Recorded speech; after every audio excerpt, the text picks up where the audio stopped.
Para suster, frater, bapak ibu, rekan-rekan muda, dan adik-adik sekalian yang terkasih dalam Tuhan. Pada hari Minggu panggilan sedunia ini, ada hal yang selalu menarik, yaitu bahwa kita diajak kembali untuk melihat dan mensyukuri bahwa gereja kita itu sangat unik. Gereja kita itu sangat indah karena di dalamnya terdapat berbagai kelompok yang mengungkapkan kecintaan mereka kepada Tuhan. Secara garis besar dapat dirumuskan dengan ada kaum awam, ada biaran-biarawati. Tapi awam sendiri mempunyai banyak kelompok. Biaran-biarawati juga mempunyai banyak tarekat kongregasi ordo. Untuk menunjukkan kepada kita bahwa pengakuan iman akan Tuhan itu sungguh indah. Membuat orang mengambil pola-pola yang menciptakan kemudian keindahan di dalam gereja kita. Nah, itu semua para saudara-saudari bermula dari satu hal, yaitu Allah Bapa yang adalah kasih.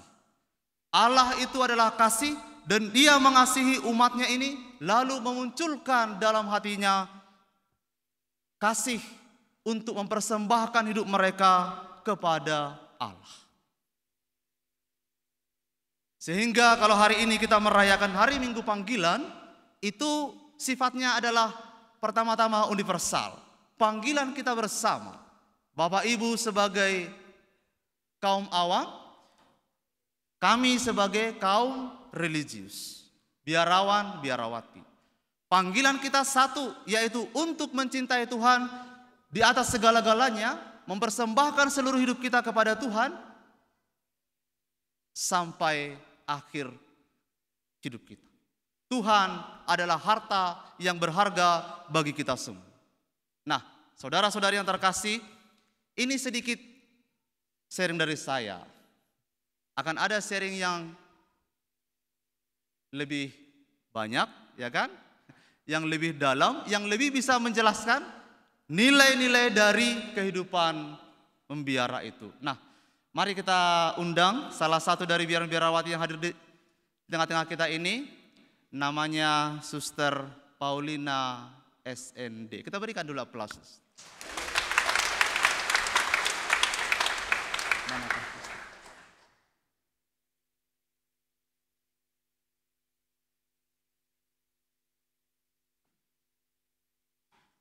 Silakan Suster.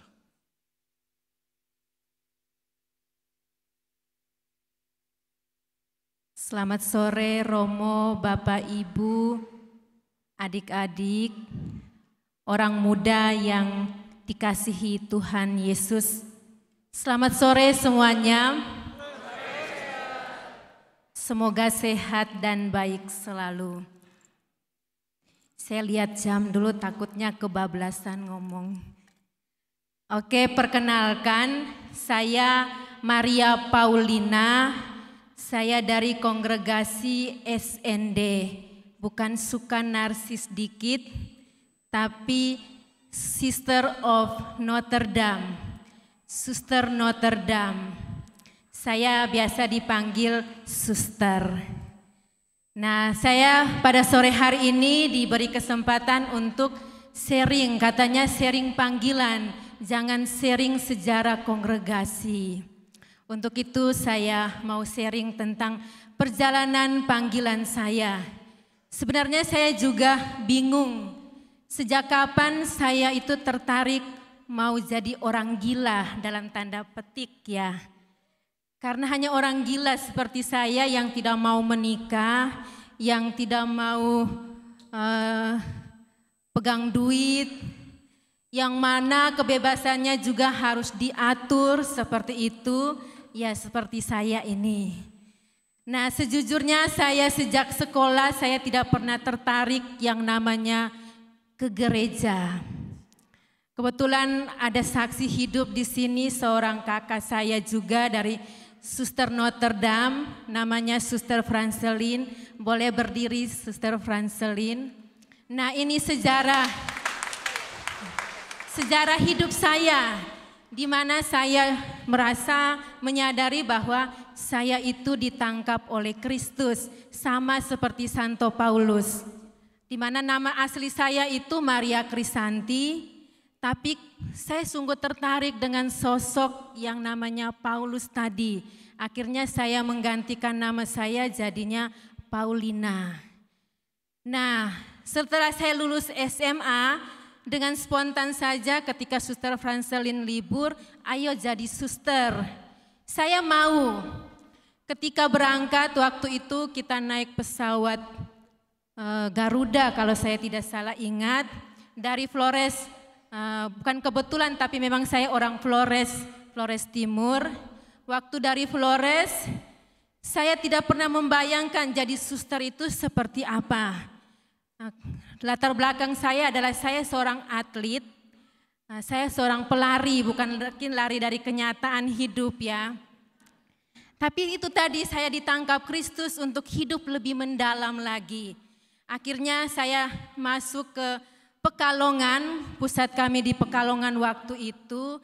Saya bawa itu pakaian saya, bayangkan seorang atlet, seorang olahragawati, pasti saya nggak pernah membayangkan bawa-bawa rok atau baju yang sopan. Karena saya tidak punya pemikiran suster itu seperti apa. Intinya saya mau jadi suster. Nah, dalam berproses kita ada 7 orang, tapi akhirnya hanya kita berdua yang diterima. Kebetulan teman saya itu namanya Susi dan saya Santi. Jadi kita jadinya Susi Susanti seperti itu. Nah, dalam berproses untuk menjadi Suster Notre Dame, saya sudah 3 kali mengundurkan diri. Karena saya merasa ini bukan gaya hidup saya. Saya kemana-mana sebebas saya, semau saya, makan pun selaparnya saya, haus, minum pun sehausnya saya seperti itu. Tapi kalau jadi suster jam sekian harus berdoa, bekerja, makan, itu sudah menjadi rutinitas. Akhirnya saya memutuskan, saya keluar gak mau jadi suster. Tapi kembali lagi cinta Tuhan itu lebih mendalam dari cintanya saya. Akhirnya saya dengan berproses, bahkan saya tidak secerewet ini ya Bapak Ibu, para suster, teman-teman muda. Saya pernah diutus untuk ke sekolah TK. Tujuan saya ke TK bukan mau belajar jadi guru TK, tapi saya belajar untuk ngomong.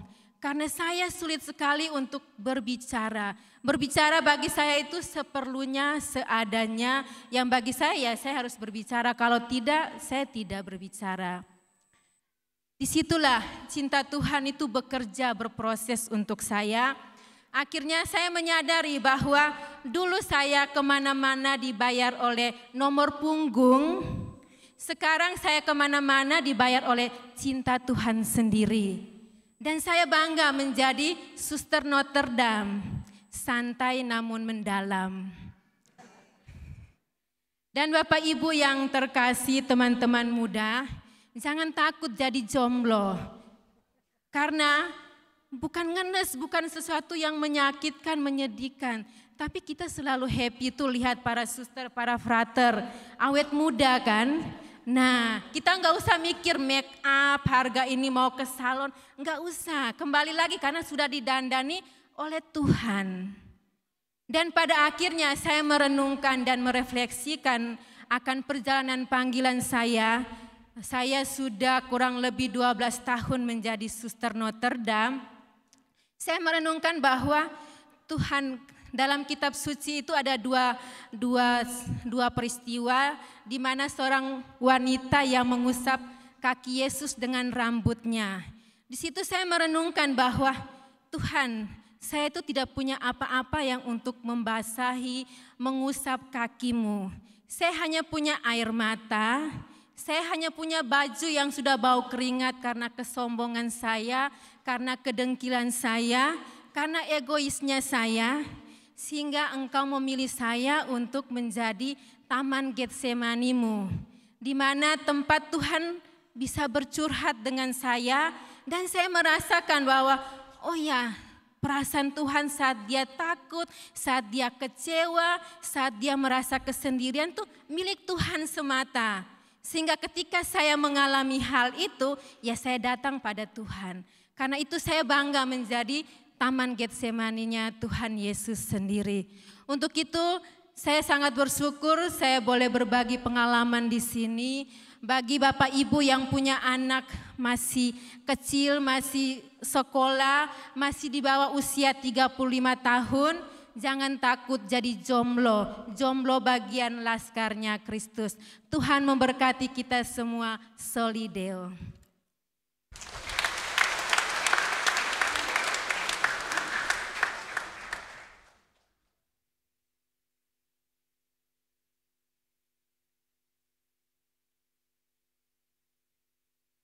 Suster, terima kasih sharingnya. Seorang jomblo bisa juga memberikan sharing yang mendalam ya. Walaupun jomblo seperti kata suster, itu mereka itu bukan dalam arti mereka kesepian Bapak Ibu. Kan? Jomblo itu ada dua jenis ya. Ada jomblo ngenes, ada jomblo bahagia. Nah, jadi yang nggak dapat jodoh itu yang jomblo yang pertama itu. Nah, para saudara-saudari, kalau ditanya, apakah Bapak Ibu senang bila setiap kali Anda membutuhkan pelayanan misa di lingkungan, mudah dijawab oleh romonya, ya saya bisa. Anda senang? Senang. Apakah Anda senang bila Anda mencari romo untuk perminyakan? Romo, kami butuh romo untuk perminyakan. Senang? Senang. Pagi, siang, sore, malam hari, saya siap. Anda senang bukan? Senang. Apakah Anda senang bila Anda meminta romo untuk memberkati anak Anda pada tanggal cantik menurut Anda? Senang? Senang. Apakah Anda senang bila romo datang, Bapak Ibu, anaknya mau seminar ya? Senang?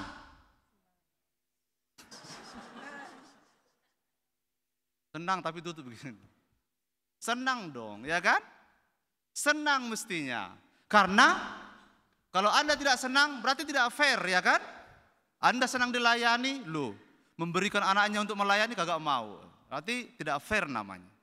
Nah, saudara-saudariku yang terkasih, mengapa gereja begitu menggelorakan indahnya hidup membiara itu?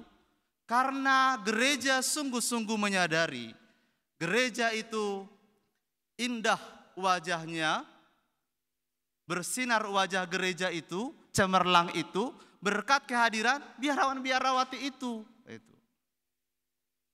Coba kalau tidak ada orang-orang tertentu yang mendedikasikan seluruh dirinya ini untuk cinta kasih, ya kita tidak akan, dunia ini tidak akan mengenal, oh cinta itu sedemikian agung itu. Ya tidak akan gitu.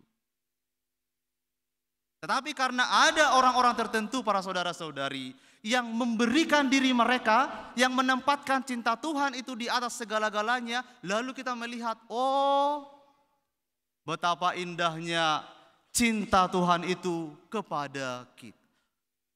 Tuhan itu menjadi kasat mata oleh kehadiran biarawan-biarawati ini. Suster tadi bilang, ini mereka muda-muda ini. Dalam hati saya, wah itu belum bermake up, ya kan? Belum dipoles, udah seindah itu. Ya. Bagaimana kalau mereka lagi lebih menampilkan diri? Tapi yang paling penting adalah, seperti yang dikatakan Suster Paulina tadi, saya ingat persis para saudara-saudari, cinta Tuhan itu lebih kuat daripada cinta apapun yang lain, ya kan? Setuju Bapak Ibu? Maka Bapak Ibu sekalian, setiap kali misa panggilan selalu saya ingat ini para saudara-saudari. Ini adalah kabar baik untuk kita, untuk semua kita. Para donatur biarawan-biarawati itu bukan hanya para pendonasi dalam bentuk materi, uang, ya kan? Walaupun itu penting sekali dalam mendukung kehidupan biarawan-biarawati dalam gereja yang kudus ini. Tapi para pendonasi-pendonasi itu adalah pendonasi-pendonasi spiritual yang bertekun selalu mendoakan kami biarawan-biarawati ini.